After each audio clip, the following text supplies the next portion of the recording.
Chapter 11. To Trust or Not to Trust. Friday, 8 a.m. The Marble Square. The light in the east had grown until its dawning hue had spread over the sky.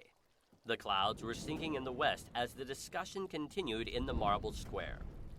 Some residents who were unwilling to trust the king still offered reservations and alternatives to calling on the king, although they were fewer in number and less vocal in their opposition than before. There can be only one solution to strengthening the wall, replied Resident Aspire. We must use the plaques. They are the only sensible alternative. Young Aspire, we have been over this before. To use the plaques would be useless. They are too light to make any real difference. We must come up with another solution, replied Resident Candid. This is the only solution, replied Resident Resolve. That wall is weak. Regardless of what you may see and hear, the enemy's troops will come through there soon if we do not do something. I'll tell you what. With the approval of Head Inspector Perceive, I'll go and get two, and we can test them out. Very well, Resident Aspire. Go to the Great Tower and retrieve the two plaques. We have to do something, and we won't lose anything by trying. An action of some sort is better than all this arguing with nothing to show for it.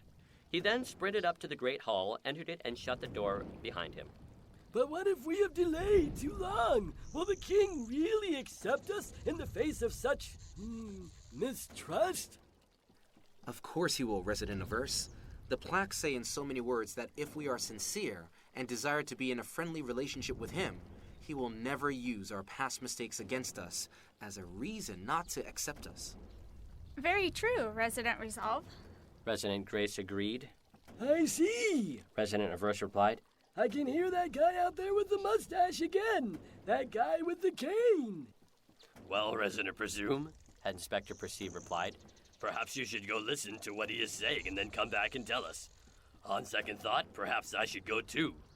While they were waiting for Resident Aspire, Head Inspector Perceive and Resident Presume went up to the castle stairs to listen to what the lieutenant was saying. Those in the courtyard continued talking. I think it is very strange that even if there is a large group of harmless entertainers out there, that they would stay so long outside the castle walls and not give up. Resident Resolve commented, sitting down on the fountain bench. Don't you think that they have motives other than entertaining us? If they have been hanging around this long? This smacks more of trickery than a desire to amuse. Well, your rationale has merit, Resolve, Resident Leary replied. I and others hear a tapping sound as opposed to the ramming you said you hear. Yet in both cases, the force outside is not going away. The motive, regardless of what they may look like, seems like a determined desire to get in, even though it is plain that we will not let them in. Yes, Leary. Resident Grace agreed. You are right. Whatever we may see out there, it is plain that they have no intention of respecting our choice. You aren't seriously worried, are you, Grace? Resident Averse said. Regardless of what may be out there, how could you worry with a wall like ours? He said with a sweep of his hand in the direction of the nearest wall. I am not worried, Averse. Resident Aspire is going to get some plaques, and I believe they could be the answer to our dilemma. Think about those plaques for a second, replied Resident Averse. How many are there anyways? Well, no one is quite sure about that. Hundreds, I should think. Resident Resolve replied. But what about all the time it would take to put them up on the walls, if indeed they produced results? I feel uneasy testing something that has not been used before. Should it not stand to reason, Resident Averse continued, that there would be a plaque for each of those squarish impressions that Resident Aspire mentioned? In such a case, there should be a lot of them. I had not thought of that, Resident Resolve replied. However, he continued, all plaques have identical grid lines, so it is conceivable, hypothetically speaking, that they could fit one on top of the other to add increased strength to the wall. Should I guess that we put several plaques in one place? Asked Resident Rye in a curious voice. That's right, agreed Resident Grace. You look cold, Resident Averse. Are you all right? I am fine, Rye, although thanks for asking. Hi, here are Head Inspector Perceive and President Presume. You go first, Presume, and I will go next. Well, this is what I heard that guy with the cane outside say, and he was all smiles when he said it. Why don't you let us in? We have here some delights you will certainly enjoy. Think about the amusement and the fun you can have. Don't worry about the rules and restrictions. Just enjoy yourself with what we have to offer. We won't change you. You can be the same as you've always been.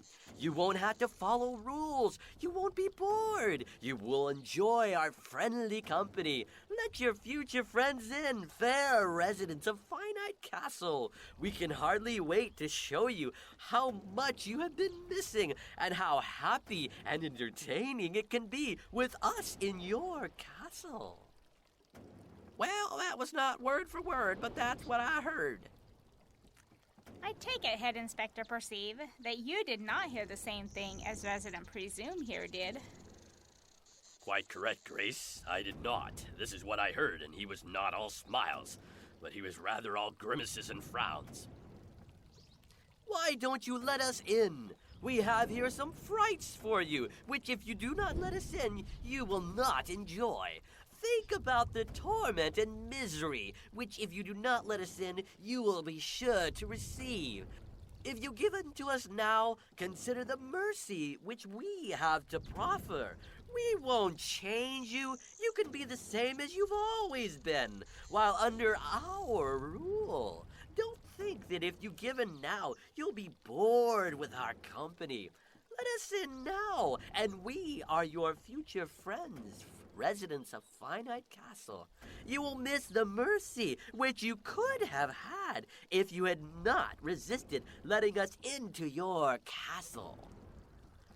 You know, I've been thinking a lot about what you and Resolve and Grace here said a while ago about the large group outside not respecting our choice, whether we see an army outside or not. And it reminds me of what you said a few days ago, Resolve. By their fruits you shall know them. I would rather risk the king's rescue, replied Resident Leary. I think we should use the plaques. With startled stares, Residents Rye, Candid, and Averse looked at Resident Leary. Resident Resolve looked encouraged by Resident Leary's change of sentiments. Don't tell me you have become a king lover, cried Resident Rye in disbelief. How could you? Demanded Resident Candid in a despairing tone. I don't know the king at all, but to me, trusting the king holds out more hope. It is perfectly clear that I must either trust the king or Pernicious. That wall will not last too much longer, regardless of what I see or hear outside the castle. I am an inspector. I have seen wares coming from castles conquered by Pernicious.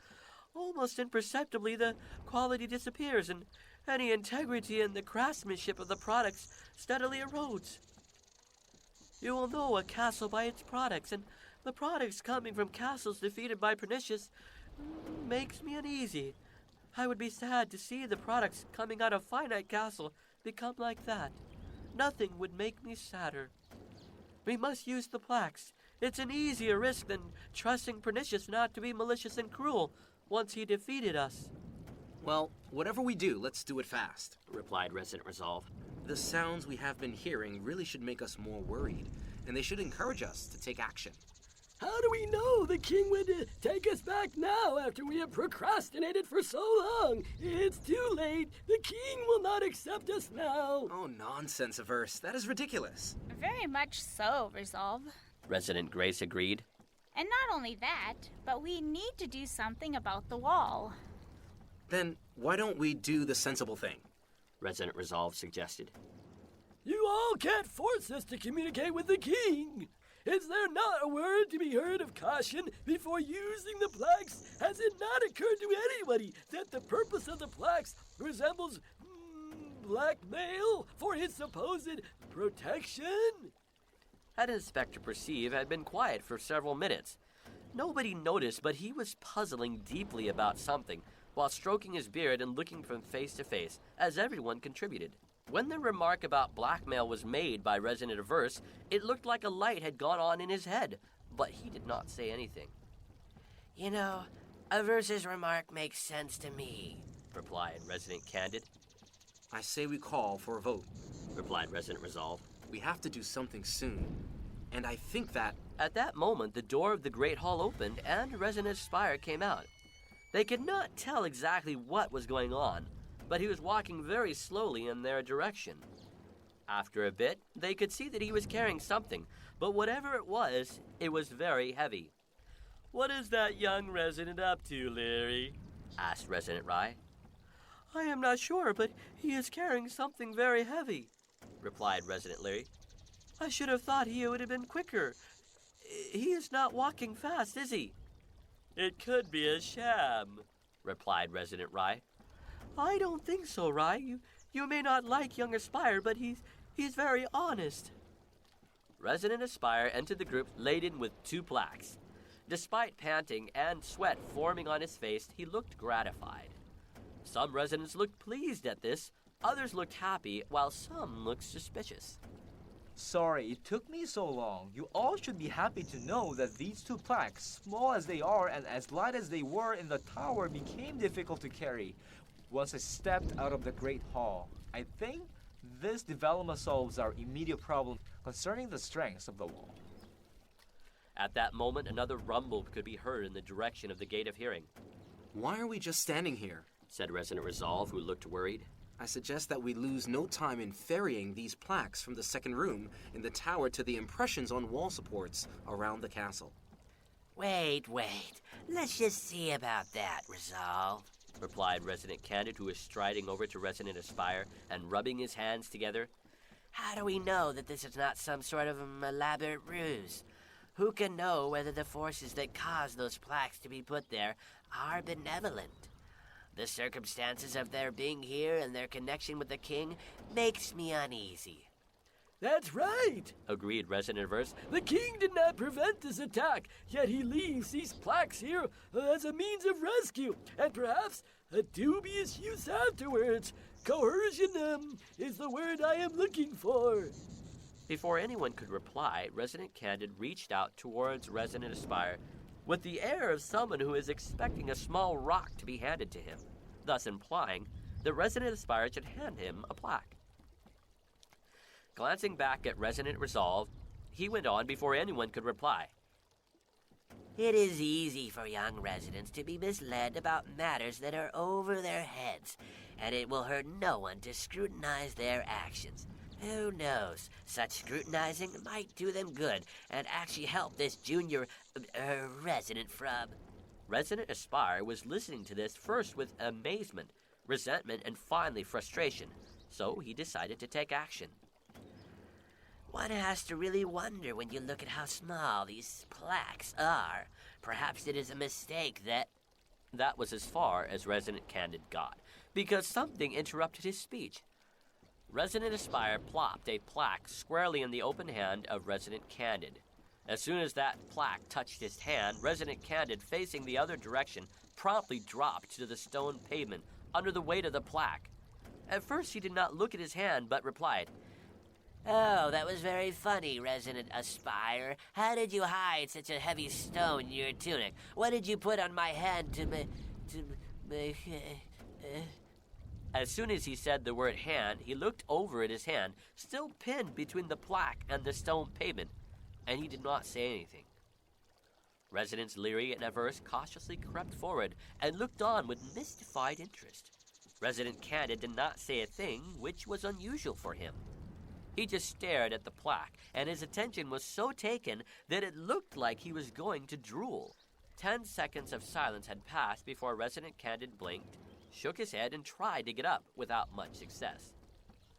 Resident Aspire, with a pleased look, bent down and, with some difficulty, lifted the small yet heavy plaque, while Resident Candid returned silently and slowly to his feet, still staring intently at the plaque. Resident Aspire handed it to him again. Resident Candid hesitantly reached out and, with reluctance, took it with the look of someone who is expecting a snake to bite him. He looked at it, and then at Resident Aspire, and then at the plaques. Well, Resident Leary finally said, we ought to put these plaques on the wall as soon as possible. Those walls will not last forever. Resident Larry, if you will carry one plaque to the wall near the Gate of Hearing, I will carry the other one. Getting both of them over here was hard work. Resident Aspire said pleasantly. Right you are, Resident Aspire. This one we were putting up on the wall. What does it say? If someone thinks he stands, he should be careful, or he will fall. Interesting. Wow, this is so heavy. You're a lot stronger than I would have thought, Aspire. And what about this one here? What does it say? No temptation has overtaken you except such is common to SoulCastle. But Sovereign King is faithful who will not allow you to be tempted beyond what you're able. But with temptation will also make a way of escape. Then you may be able to bear it. That is very encouraging. Also the fact that they are so heavy. It bodes well for the wall. Resident Aspire, I would not mind working with you at all. With effort, they each took a plaque and headed towards the Gate of Sight, where the major damage had been done. They were talking quietly together as they left. Head Inspector Perceive turned to Resident Grace and winked at her. She had a knowing look in her eyes, but did not say anything. Resident Rye, with a reluctant look, replied, Okay, just because we are using this precaution does not mean that all of us are in favor of trusting the king. It is at the point where, yes, we need these plaques, but we still do not need the king. Nevertheless, we need to all work together in order to bring these plaques from the tower to all the impressions on the wall. Let us concentrate on the weakest sections first, like Residents Leary and Aspire are doing, and then we can move on to more fortified sections of the wall, replied Resident Grace. At that, everyone went up to the room of plaques and brought them down. Resident Grace stepped out carrying 4 plaques. Even though she had a delicate figure, she carried 4 plaques without too much trouble. Resident Rye stepped out of the great hall and promptly fell under the weight of 2 plaques. Resident Grace turned to look behind her and saw that Resident Rye was on the ground. Resident Rye, even with his limp, was perhaps the strongest resident in the castle, yet he could not lift the 2 plaques. Coming behind him, Resident Resolve stepped out handily carrying 4 plaques. Well, they are not as heavy as I had thought, he replied before seeing Resident Rye. Let me help you, Rye. Reaching down, he nimbly picked up one of the plaques Rye had. With 1 plaque, Rye struggled to his feet, obviously burdened with the weight of 1 plaque. How can a guy like you carry so much? Resident Rye replied in shock as he trudged slowly behind Resident Resolve. That is a bit of a mystery, isn't it? Resident Resolve replied with a concealed smile. Coming behind Resident Rye was Resident Candid, who was struggling to carry 1 plaque. And what about Resident Grace? How is it that she, with her girlish figure, is able to carry twice what Resident Rye and I am able to carry? Resident Candid replied in shock. Well, if I had to venture at a guess, she does spend a lot of time in the room of plaques. Resident Resolve replied. Junior Resident Astute followed behind Resident Candid, carrying 1 plaque with relative ease. The last resident who stepped out of the Great Hall was Acting Head Inspector Perceive, who was carrying 7 plaques without much trouble. He passed by Residents Rye and Candid, who were resting. They watched him walk by, mouths open and eyes as round as saucers. The group had reached the fountain when they heard someone shouting from the wall. Head Inspector, Perceive, come up here quick. Everyone come up here. What is wrong with Resident Leary? Head Inspector Perceive said. Maybe a plaque fell on his foot. Resident Rye, who looked exhausted, replied. Resident Rye, Resident Candid, get up here now. Oh, so Resident Leary thinks he can order us around now, Resident Candid replied. After a few minutes, everyone was on the wall next to Residents Leary and Aspire. Okay, why did you call us up here? Resident Rye asked in a tired voice. I see an army down there, a very large, well-trained army, Resident Leary exclaimed. I thought you said you did not see an army, Resident Candid replied, looking doubtful. Maybe you should grab the edge of the wall for support, Candid, Resident Leary replied, looking at him with no trace of humor in his voice. Resident Leary took the silver plaque in his hand. Now see what happens when I read this here. Then he pointed the plaque at the group outside the castle. Behold, if anyone is in Christ, he is a new creature. Old things have passed away. Behold, all things become new.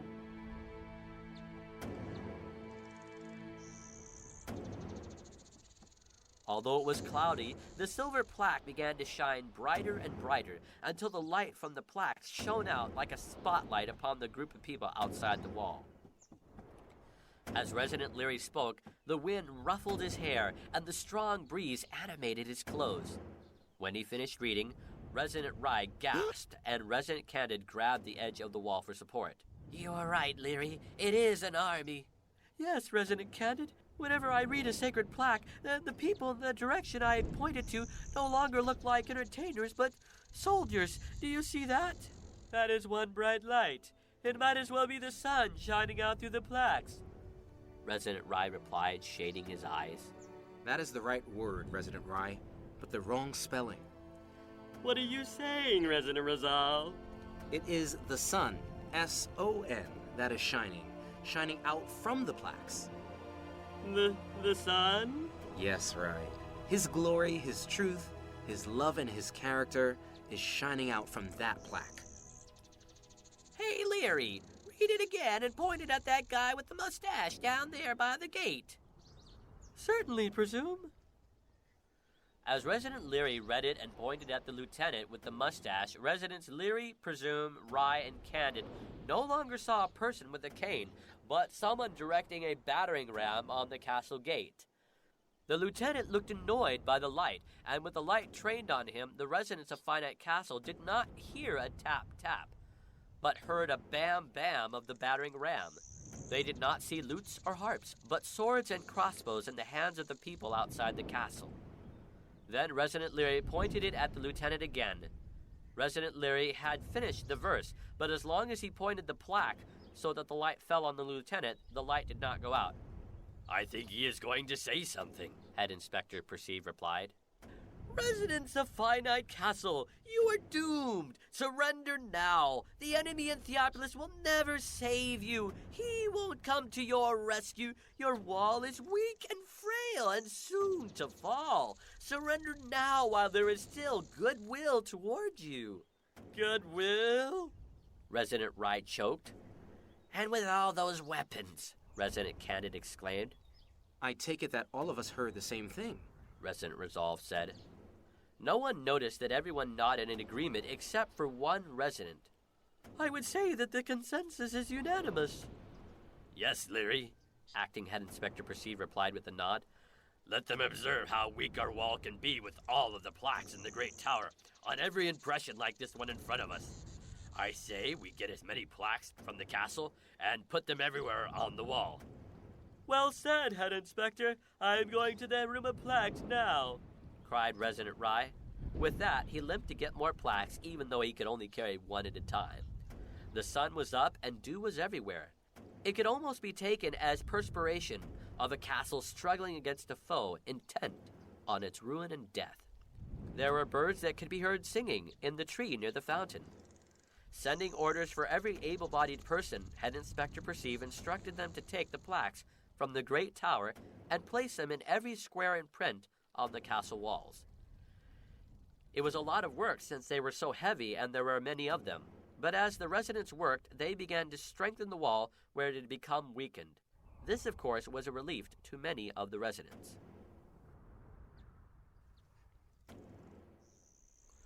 Friday, 8:30 a.m. Finite Castle, the outside walls. Colonel Devious headed towards the wall near the Gate of Sight.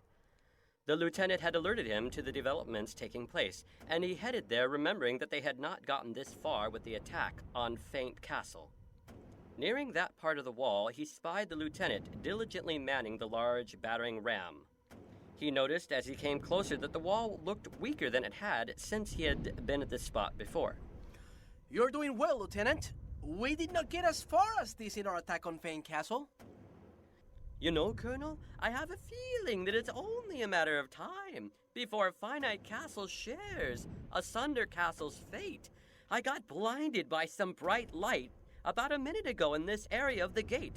This is not a good sign, of course, but I am sure you will notice that another part of the wall is missing, which is good.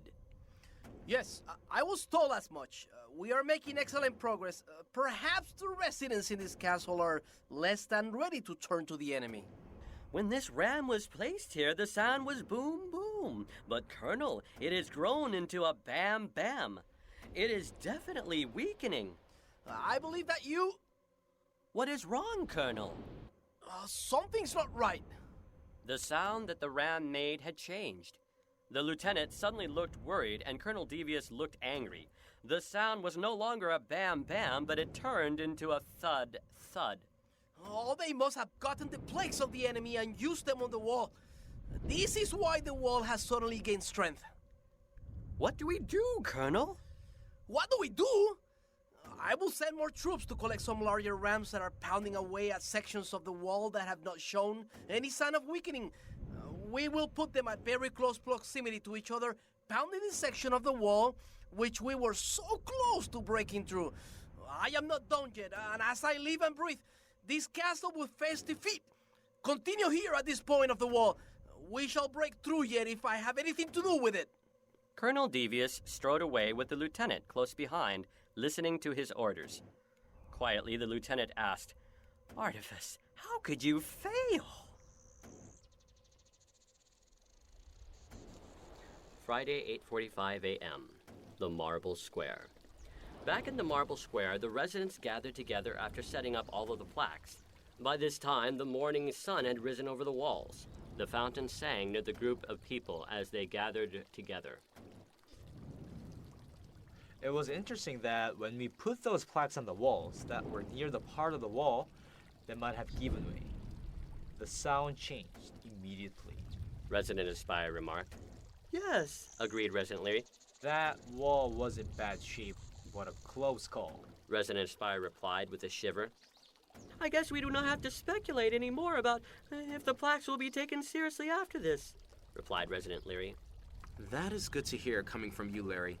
Not only do they strengthen our wall, but more importantly, they are messages from the king to us, replied Resident Resolve.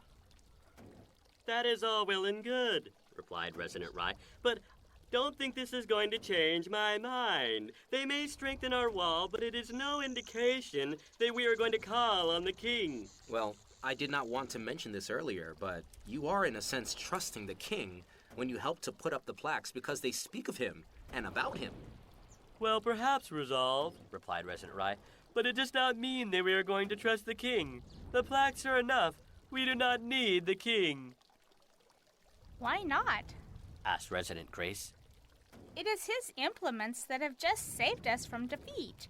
And if I may point out, those who trust the king now outnumber those who do not. There is a majority of those who now trust the king versus those who did not. "Oh, I had not thought of that," Resident Rye replied, wide-eyed in a troubled and absent tone. "If these plaques, which are from the king, have given us protection from Pernicious, then perhaps trusting the king and asking him to be the lord of Finite Castle is not a bad idea," Resident Leary replied. "Why should we need the king now that his plaques have saved us from Pernicious?" questioned Resident Averse. Oh, but Averse, replied Resident Resolve. not long ago at the imminent peril of Finite Castle, you were bent against using the plaques, and now you want to use them? You assented to them by putting them on the wall, yet you still refuse to trust the king even though his plaques have just saved us. Trusting the king and trusting his plaques are both, in a sense, the same thing. Why should we not call on the king? Pernicious has been a bold, ruthless attacker.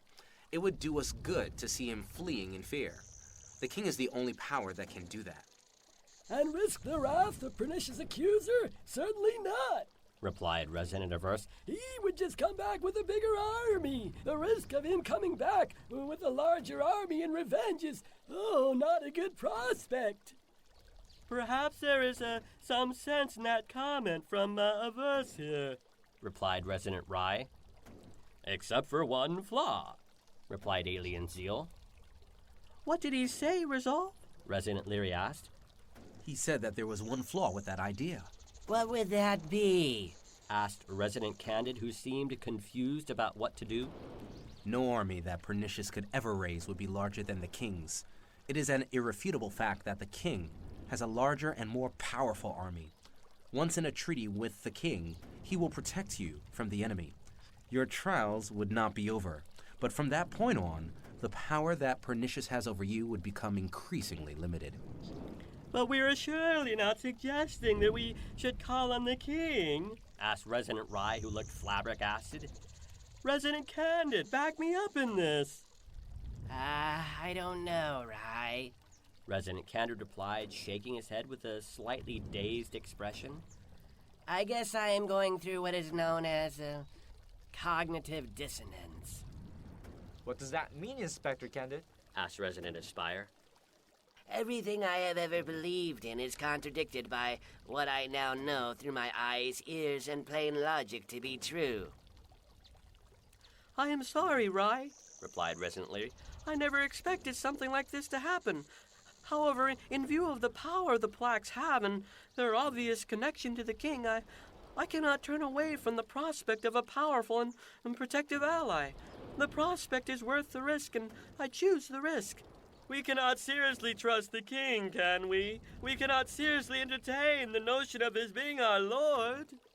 Well, Rye, perhaps the wisest thing would be to take a vote. Astute, called Head Inspector Perceive. Go to Resident Avert and explain to him the situation and all that has occurred. Then return with his vote. Once the young resident had nodded, Perceive continued. We are talking about treachery here, he said as soon as young Astute had sprinted off. Direct treachery with the intent of misery and destruction.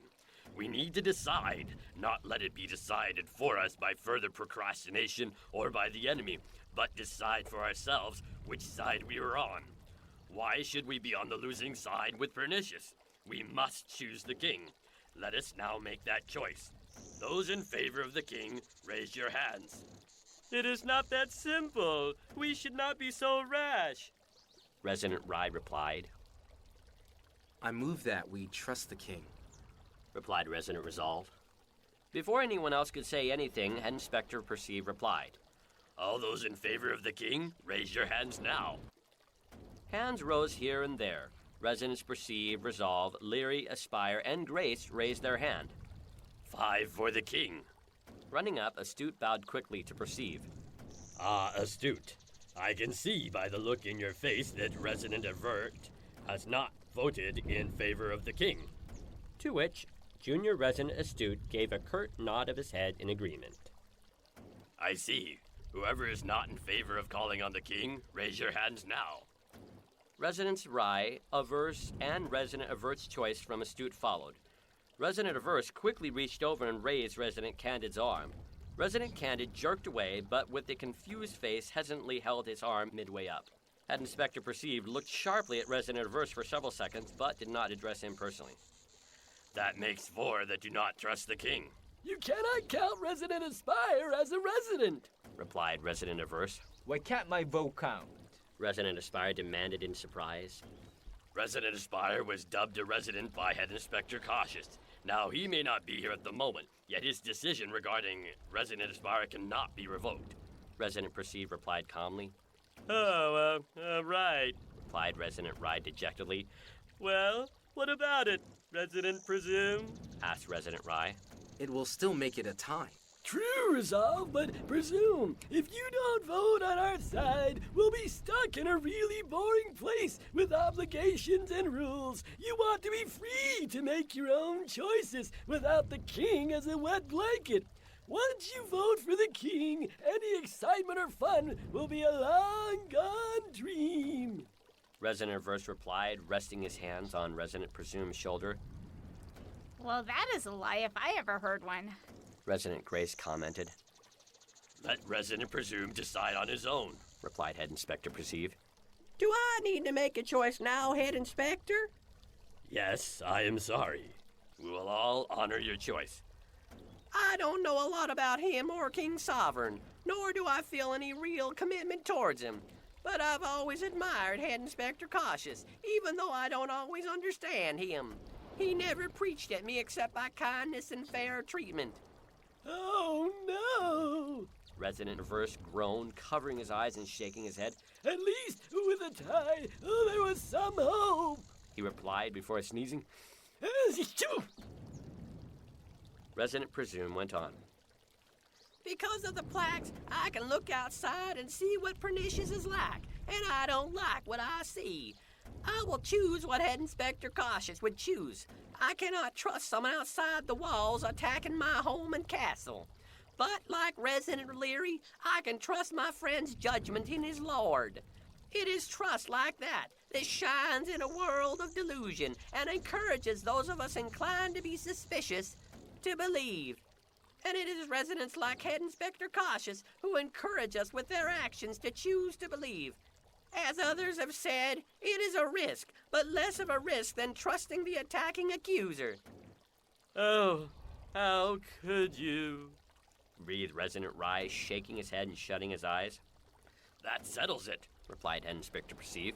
I will go to the Great Tower, or perhaps a Resident Aspire if you could get a parchment and a quill. I will draw up a petition for rescue by the king. When we sign it, then you, Resident Resolve, can take it to the Tower of Taste. As soon as he said it, Resident Aspire took off. About 30 seconds went by where nobody said anything, but just stared at each other. What they were doing had not been done since long before Head Inspector Cautious had been a junior resident. I never imagined things would come to this, replied Resident Rye, looking sour. It means preservation, Rye, replied Resident Resolve. I know, replied Resident Rye. It is just the manner of it that it concerns me. I will be obligated to live up to all sorts of rules. Your concern, and it is legitimate, is somewhat similar to the numerous rumors I've heard about the king.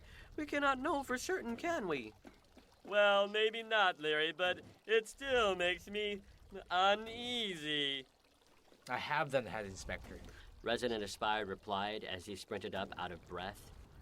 With everyone here, I can draw it up and we can sign it. This is a first for me too, you know. The acting Head Inspector replied, looking around at them. They gathered around the fountain. The sun was higher now and was beginning to warm them. There were still birds in the trees chirping away, and the fountain sang as the water came out of the spout into the large fountain bowl. The aliens nearby looked on in joy, while the spies looked on in dread, still trying to think of some way to save themselves.